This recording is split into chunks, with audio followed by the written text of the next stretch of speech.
What's up? This is Black August Studios. This is our third interview. Today I'm in Stockton, California with my dude Bernice, better known as B, from the west side of Stockton. Man, how you doing today, bro?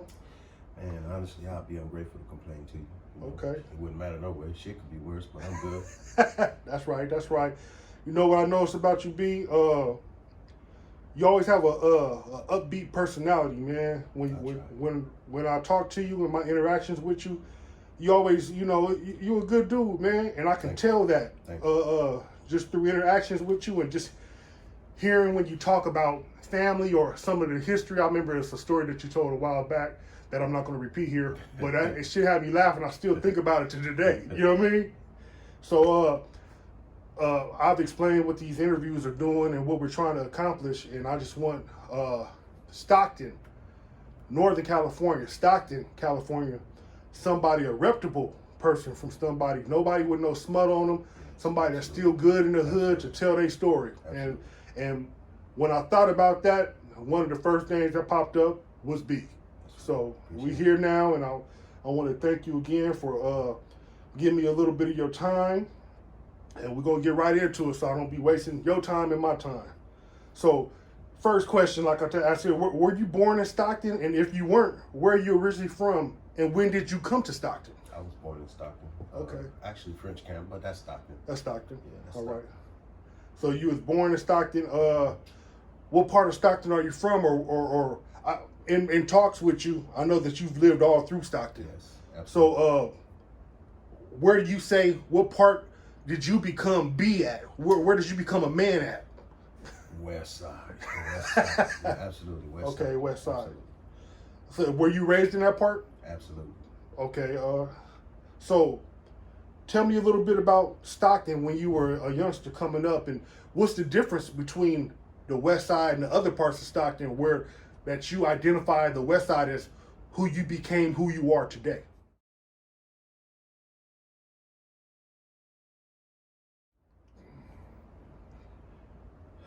Well, the West Side was different than any other side of town for sure, because it's like an island.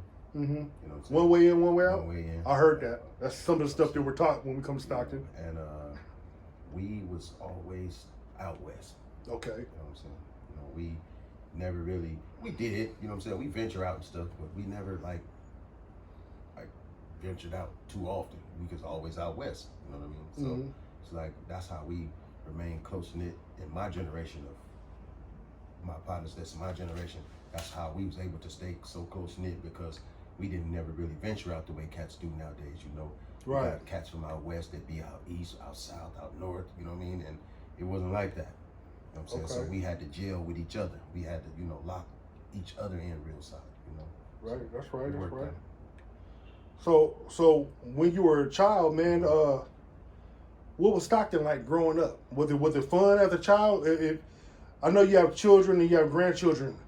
When you were coming up as a youth, were there things to do as a child here in Stockton? What did you do? What was the average day for you? Average day for me, I mean, we would have to we wasn't rich at all, Right. but we wasn't poor, you know what I mean? But we didn't have a lot sometimes, you know what I mean? But I said all that to say that we would have to improvise when it comes to doing stuff that's fun, or finding a way to have some fun, you know what I mean? You know, and over time that gradually pushed us into some of the shit that we ended up getting into later on in life. Right. You know what I Okay. mean? So would you say you had a fun childhood? I'm gonna say my childhood was eventful. That's what I'll call it. You know what I'm saying? You know. Another thing for the viewers, B gonna come up with some words, and he has a very wide vocabulary, so he gonna throw some at me. So just be ready on some of these answers. Schools. How was school for you? What kind of student were you, and what school did you attend? I honestly can say that I think I went to every school in Stockton. Uh-huh. You know, when we was growing up, moms moved around a lot. We lived out east. I went to King's School. You know what I'm saying? We lived out south. I went to Montezuma and Hamilton and Garfield and Van Buren. know what I'm saying? We lived out north. I went to John Adams. I went to, just all of the schools. Webster on the west side, Stagg, you know what I'm saying? Edison, went to all of them. Right, okay. So was you a good student? Hell, to me, I feel like if you learned how to read and write, you was a good student. You know what I mean? I know all the basics. I know how to read and write and everything, but yeah, I would say yeah. Okay. I was okay. All right. So now we're going to start to get into the thick of some things. Okay. So at what point did you start to get involved with any street politics or organizations? But what age and what was the catalyst? What made you? Was it just a growing up with your friends and y'all decided to go this way and took a stand for the neighborhood, or was you? I mean, what happened? Well, first of all, I want to start my answer out by saying, Mama tried. You did. Right. She tried her best. You know what I'm saying? But it was like I said before. Once a young man get to a certain age and he being raised by his mama, it come a time where, Mama, I'm finna be over here. You know what I mean? And she notices that too. But I said all that to say my mom was like she was on drugs and shit. You know what I'm saying? I'm gonna speak on it. Yeah, put it out there. It's not no secret. You know what I'm saying? She's a better woman today though. You know what I'm saying? But she was on drugs, and it was like a lot of times that me and my brother basically raised each other. Right. You know what I mean? Is your older brother? Yes, my older brother, Andre, yes. And we just felt like we gotta make sure that we all right. So we took on the role of a grown man at the early age of like 11, 12, you know what I mean? So like I said, over time, that eventually shaped us into the people that we had became, clicking up with other dudes that was like misguided like us too, you know what I'm saying? And we get a little camaraderie going and everybody vibing off each other. We having problems and helping each other through problems and stuff. So that's where the games come in at. That's how it starts. That's how it was able to start for us, I believe, yes. Would you say, as far as speaking on gangs, would you say that's the experience that most young people go through when they start to get into that lifestyle and that mindset? Honestly, I'm going to say it's different for everybody because some people do it and don't have to. Right. You know what I mean? Some people do it because they lonely. Some people do it because they want to be a part of something. You know what I'm saying? Some people do it for clout, you know what I mean? And don't have to. But like I said, in my case, it was like we were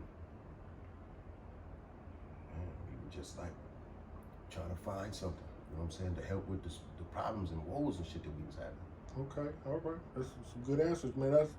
That's going to give some insight to some of the people that are watching this, because some people join organizations or get involved out of a sense that they feel they need to. Exactly. Some people live in real nice homes. Mommy and daddy's there, sister. They got we used to call it the Huxtable experience. Exactly. But like they still, they still trying to come over here. It's like they want to do it for clout because they want to feel like they're a part of something that, they do it for attention or whatever it may be. But, like I say, I believe everybody do it for their own reasons. Right. But it's not just no one specific reason why people do it.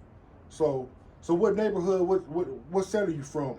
I'm from Lewis Park. Lewis Park. Lewis Park is on Lewis Park Pie Roots. Yeah, they are. We Pie Roots. Okay. So it's LPP? Yes.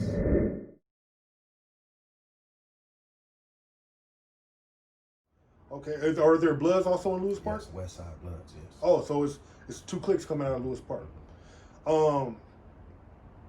Lewis Park, from what I know, I've been over there a few times. This is by the Pixie Woods area. Yes. Every city I've been to, they always have like a Pixie. In San Jose, it's called Happy Hollow. It's a little children's park. And Sacramento is Fairy Tale Land, and this is Pixie Woods. Because I always used to be like, damn, Lewis Park. I know a couple of dudes from Lewis Park. I'm like, damn, that's Lewis Park over there. But I would like to utilize Pixie Woods one day. It's good. It's good. It's like, it's good. You know what I mean? Like I say all the time, man, the only way you can feel uncomfortable is if you go with bad intentions. You know what I mean? Man, that's game. If you go with bad intentions, you can find what you're looking for. Right. And that's with anything and anywhere. You know what I mean? So do you know the history of your neighborhood and how? Because I know I'm originally from Compton, and my family members are some of the original Pirus in Compton, Campanella Park. Matter of fact, I was just in Long Beach this past weekend, and my uncle was telling me about some stories he had with Puddin', and Puddin' is a well-known West Side Piru. Rest in peace, Puddin'. But I have pictures of some of my family members from the 70s throwing up the pee, and I remember being in Campanella Park at the swimming pool. So being here in Northern California, and Lewis Park has taken on the Piru identity, do you know the history and how that came to be? Absolutely. Well, first of all, I want to say I'm only 46, but I have some partners of mine that's older than me. I don't have no big homies. I don't do that. That's right. You know what I mean? Because, I just don't have no big homies. You know what I mean? But I'm going to say I have partners of mine that's older than me that I respect, and they respect me, and it's mutual.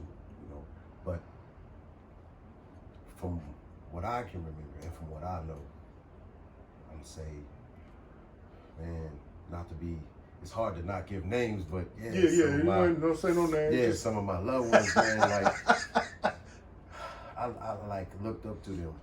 I honestly did, you know what I'm saying, because they was doing their thing back in the days, and I'm gonna say this though, my grandma lived on Alpine, and all of the Bloods at that time when I was younger, I was probably about 9 or 10, they lived out west in that area out there, and everybody used to come from Stag and go to my grandma's house on Alpine. You know what I'm saying? And they used to come in, you know what I'm saying, and it was like, I don't know, being a young cat and seeing it, as weird as it may seem to some people, it's like, I felt like, damn, they powerful, they strong. You know what I mean? Look at that, you know what I'm saying? And you can see they love that they have for each other.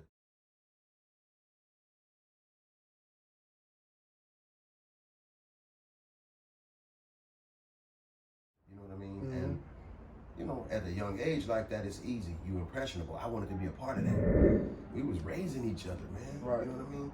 They was older than me. Like I said, I was 9, 10, somewhere around in there, but they was going to Stag, freshmen and shit. Oh, okay. You know what I mean? You know what I'm saying? But we all used to, we used to just get it in. We'd be at the gas station. I'm gonna say we'd be at the 7-Eleven, right by Stag, and then it's a car wash right across the street.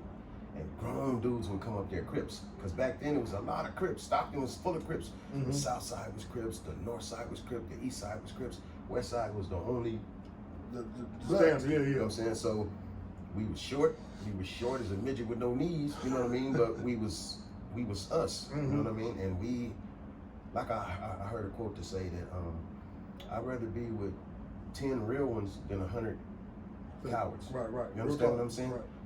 And I'm not saying nobody was no coward. I'm not saying that. What I am saying is that I can say that my partners was with the shit when it came down to it. You know what I'm saying? We gonna get it in. But damn, it's hard to answer that question, Reese, without saying no names. I understand. Like, I got some ones that, that really like influenced me completely. You know what I mean? And I got some ones that was gang banging. I got some ones that was gang banging and getting money.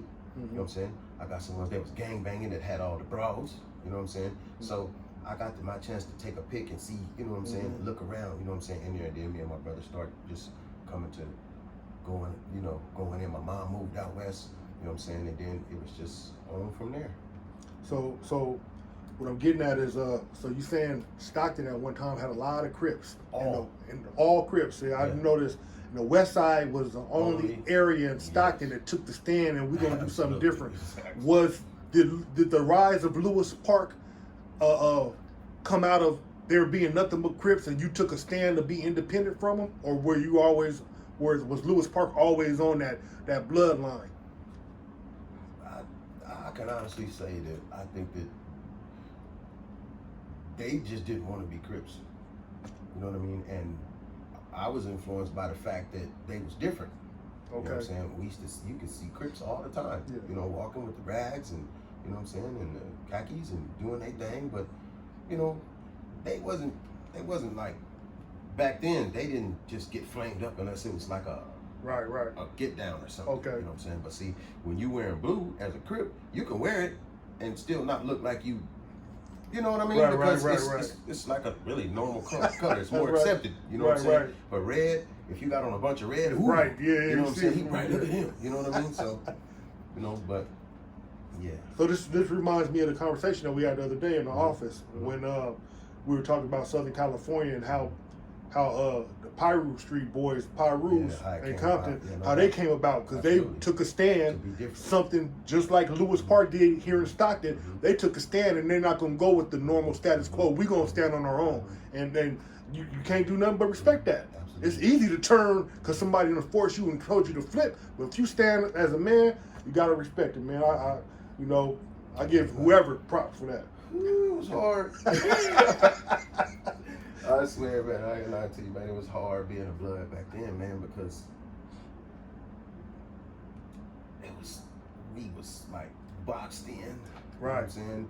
I mean, we held our own, of course, but what I'm saying is that, like going to the mall or something like that, we got to know exactly where we're going to go get it and get the hell out of there. You know what I'm talking about? But we would go like 10, 11 deep, you know what I'm saying, and go get 2, 3 pairs of shoes. You know what I mean? Because, sheesh, you just got to know, you know what I'm saying, where you at and respect the fact that they get on your ass, you know? As always, like we discussed before, I ask questions and you'll answer my next 5 questions like you just did, and I thank you for that. No so we're going to skip these next 4 or 5 questions I had, and we're going to get to this one right here because you answered it perfectly, and I appreciate the answers. Out the Lewis Park, Monte Diablo area, there are different groups because you just said there's Lewis Park Bloods, and I'm pretty surprised. We just, now, it's like, it's different groups out there. Fragmented. It's like a bunch of little, you know, but I'm going to say, back then, it was just West Side. Everybody just knew it was the West Side. It's like Lewis Park, Piru. All the groups that are now in that area, do they fall up under the Lewis Park, Piru umbrella? Absolutely. So the Lewis Park Pirus was the original ones there. Okay. So anything now that we see in 2020, run off. Okay. You know. All right. And so they under the umbrella. You answered my other question. I said, do you think that has something to do with age and generation wise? Absolutely. Okay. All right. But we all went to jail, man. We all started going to jail and shit, and then they start doing the same thing that we had ended up doing, raising themselves. You know what I mean? And then some of the ones that was out here was like, I feel like if you're not teaching them, you're teaching them wrong. You understand what I'm saying? If you're not showing them, I mean, I don't know, it's like not a right way to do wrong, you know what I'm saying? But it really is, you know what I mean? But I felt like they just start doing their own thing, you know what I'm saying? It's a large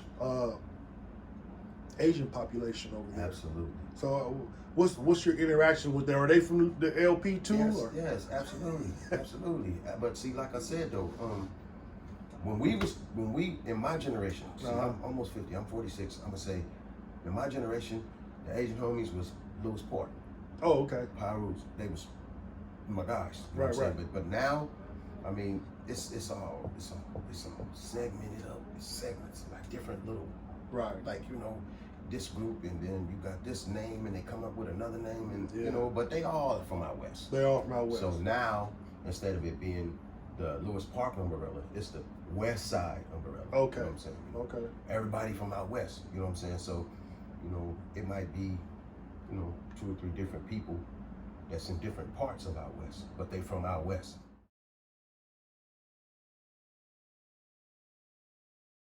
How are the relationships between Lewis Park and other black neighborhoods in Stockton?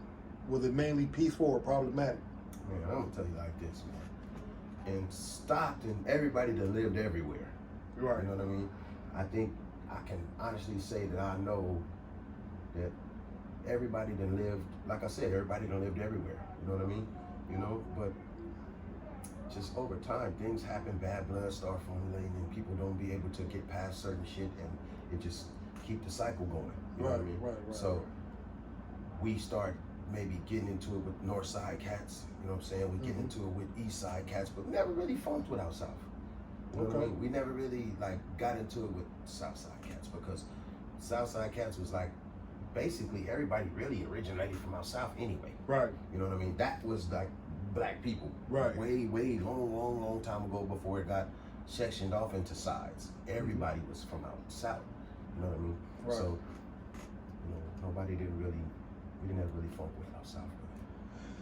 One of the questions I was going to ask her, what are some of the other neighborhoods that were around when LP first started? And you pretty much said it was a bunch of Crips out here, and we ain't got to go through every name of the Crip neighborhoods, but it was a bunch of Crips pretty much, and LP took his stand. About what year would you say that Lewis Park came about when the stand was took?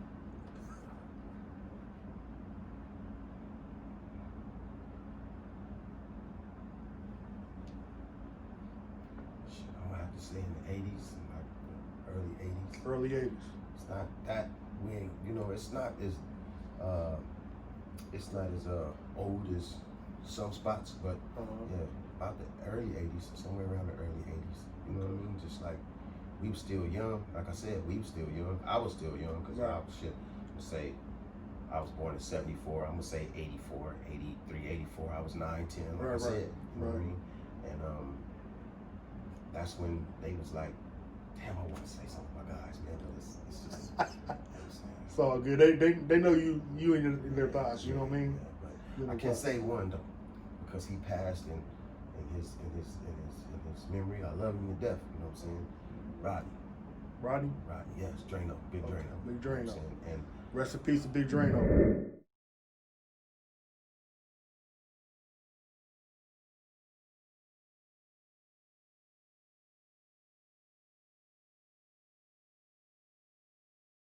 yes, he was one of the ones that was a major influence to me, because he was on his shit. He was big. You know what I mean? All of the girls liked him. He had Cougars and Mustangs and all of the troops and feelers and all of this stuff. Yeah, he the whole was getting shit. his money and and like I say, I should just see him. You know what I'm saying? He was out there getting his money. In 2020, is Lewis Park still a prevalent force here in Stockton? Absolutely. I'm not putting nothing on it, but it's like a lot of people that still won't go out west. You know what? I hear that. I deal with some people out west, and I was dropping some stuff out over there before, and some of the people said a lot of people that come visit them, they won't go past this store. Exactly. They're not going past it. They say, you come meet me over here. So I've heard that a couple of times. But like I said though, also man, it's like if you come with bad intentions, you know what I'm saying, you probably get what you're looking for. And I'm gonna stand on that because, my guys, we ain't just like looking for it. You know what I'm talking about? You might get asked, wait, hey, who you out here for? You know what I mean? Because everybody look out for each other. Right. You know what I mean? You don't want nobody to sneak up and, you know what I mean, do some stuff. But anyway. Okay. So, do you think that Lewis Park has left any kind of legacy or blueprint for any of the neighborhoods or gangs that came after it? And I'm knowing they influenced the other people that's coming from out west. Not on the outside. Not on the outside. No, not on the outside. Just for us. Just for y'all. Just for us. Only for us. Because it's like a lot of stuff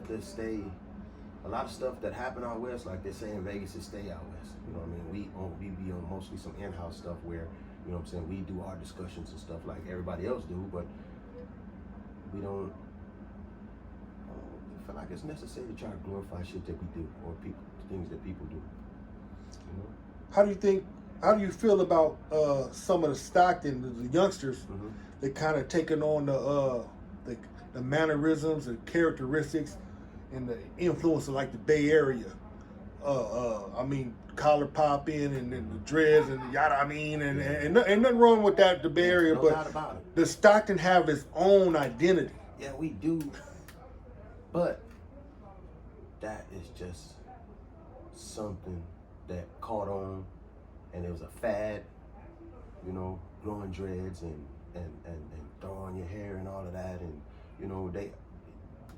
Stockton cats have always been impressionable, man. You know what I mean? You got back in the days, the LA cats came down here. You know what I'm saying? And they was at Gleason Park. You once again, I ain't gonna say no names. Those that know me, right, and that know the business about that, they know what I'm talking about. They came down here, and there was a lot of Crips, man, that all of a sudden became from gangs from LA. Ain't never seen LA. Ain't never seen no part of LA. You know what I mean? Like, dude, have you ever been on Figueroa, motherfucker? You know what I'm saying? Can you spell Figueroa? You know what I mean? But I said that to say that the stuff with Oakland, like you asked, or the Bay Area groove, the way they move, it was like something to do. You know what I mean? And so it was easy for them to, like, fall into that because it's something to do, something different. Okay. Do you think that do you consider Stockton the Valley?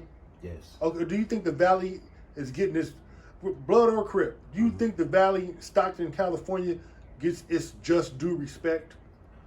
Well, I'm gonna say like this. We do, but we have to earn it a lot more than anybody else, though.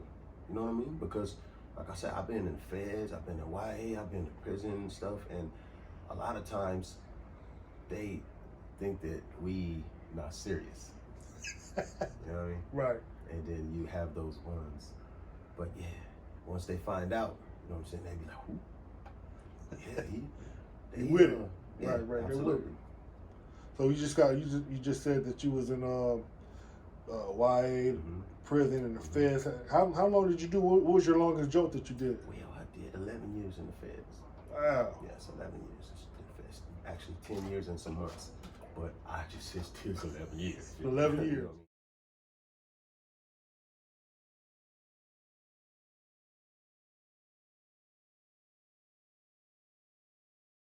Yeah, for, and selling drugs. Drugs. That was me. You know what? On my way here, and I was like, man, I hope I see B today so I can knock this out. And I was thinking about that question while I was driving here. I know just from my homework that I do on everybody I interview, not only were you Lewis Park Pyro, I know that you were pretty successful in selling drugs and narcotics.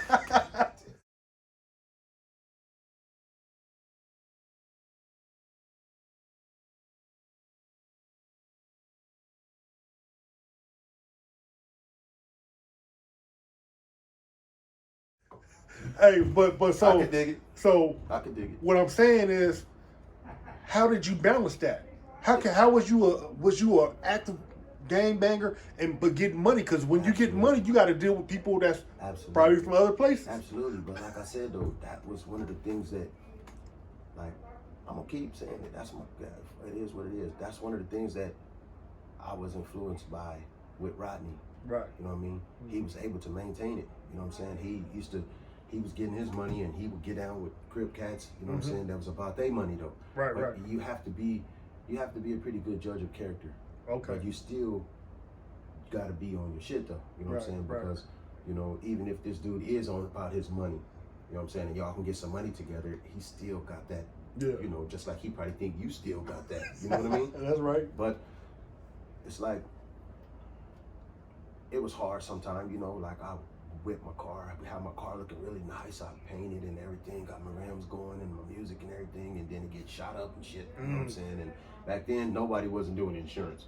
Nobody wasn't having no insurance, you know what I mean? Right. Nobody wasn't even having a license, right, you know what I mean? Right, so, right. Like you said, it was hard to balance it, but over time, I grew, just like I know Rodney grew too, that the money was more important than anything. Money was more important. So he started getting known as that nigga have money.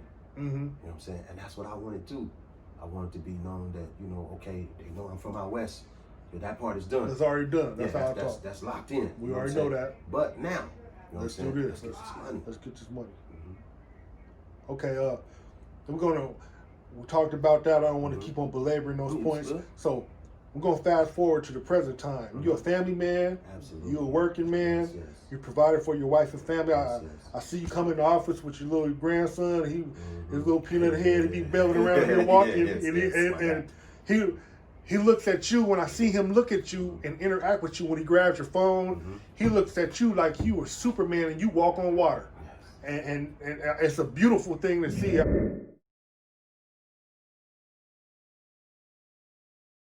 mean, I've seen your interactions with him, and I go go home and go hug my son, because that's what's it's about. So, talking about change now and the change that you made, what event happened to you that you fucking finally got? You said, I gotta change some shit on how I'm doing my thing and how I'm out here living. And was it difficult to make that change? Well, I'm gonna say that I was in the feds, and I lost my sister, older sister Missy, rest in peace, mama, and my little big cousin beat up while I was in the feds, and it was really hard on me. It was like a slap in the face that I'm really, really living the fact now that I was making some messed up decisions out there with my life, because I'm supposed to be there, right, but I can't be there. You know what I mean? But one thing about me, I locked in my mind, you know what I'm saying? I could say them white folks did that for me. They helped me know that, okay, look, I'm never gonna tell nobody about anything ever in life, okay? I'm never gonna be broke, you know what I'm saying? Right. And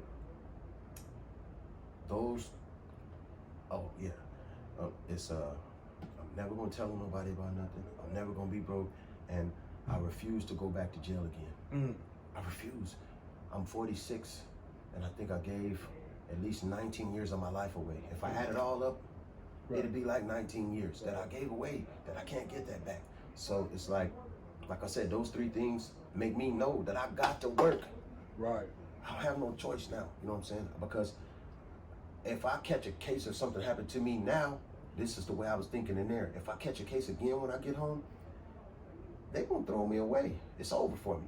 You know what I mean? So, I mean, it wasn't really a hard decision to make, you know what I'm saying? But I just hate that it took so long for me to be forced to have to make that decision. Right. You know? So, in our conversations, I know you spoke about you have a son. Yes. That's incarcerated. Yes. So I wanted you to speak on that, on how that affected you as a father, first and foremost, and what advice did you give your son, because since you had been through it, and do you feel that he was following your footsteps, and what are you doing to break that cycle? Well, to be honest with you, I want to first say that, I don't know, I guess like, you know what I'm saying, to get to the meat and potatoes of that stuff with my son, I used to tell him all the time, you know, you're not going to like it, son.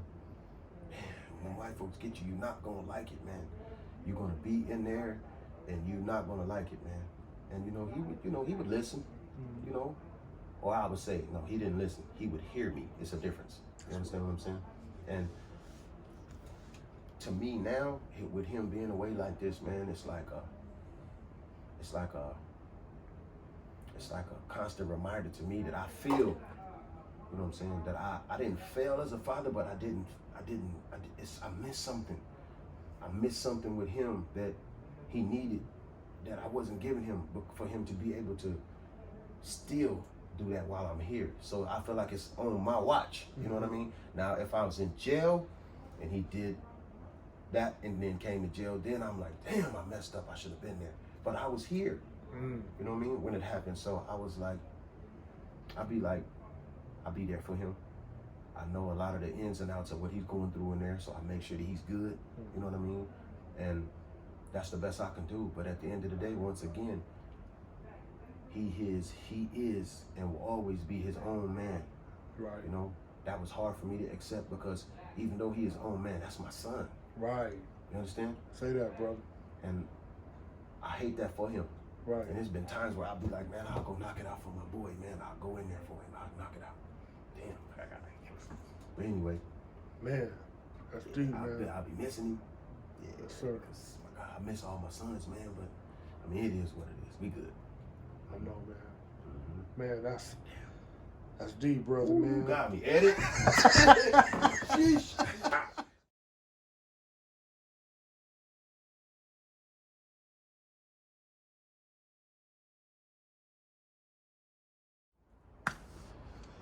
So, man, my last question, B, is, man, what are you doing now? Are you active in the community, and in what ways?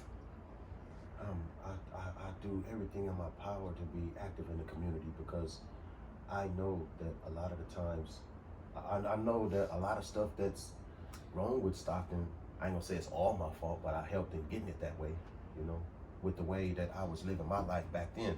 So I want to try, or I try my best to give something back. But yeah, as of right now, I work for Advanced Peace of Stockton.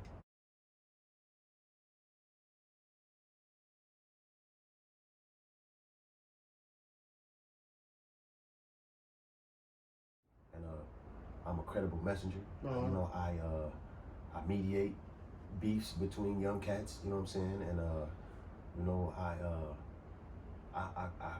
use the fact that they respect what I was as a tool to be able to reach them, to help them make better decisions about things that's going to affect their life, either it be on the negative or positive. Right. So you turned being one of the most notorious members of Lewis Park Pyru.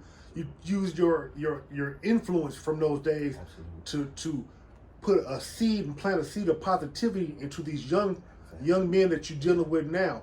So about Advanced Peace, I've heard many things about Advanced Peace. I think that Advanced Peace is doing a great work in Stockton, California, and I know that you can't share the people that you're working with as far as Advanced Peace, but I know through your work and the other NCA's work here in Stockton, a lot of things that could have happened didn't happen. Exactly. And that's what needs to be measured when they look at Advanced Peace. And I appreciate your work and what you do. So, man, we going to bring it to a close, and I'm just letting you know we're going to flash your Advanced Peace picture on that part. Okay. Probably the one where you cheesing. Right. And so any last words of wisdom that you want to give to the viewers? I'm going to say some words of wisdom from B is, I'm going to get real gutted with it. You can edit it if you want to, but... No, raw and uncut. Look, man, fuck taking stuff one day at a time, man. Fuck that. Take everything.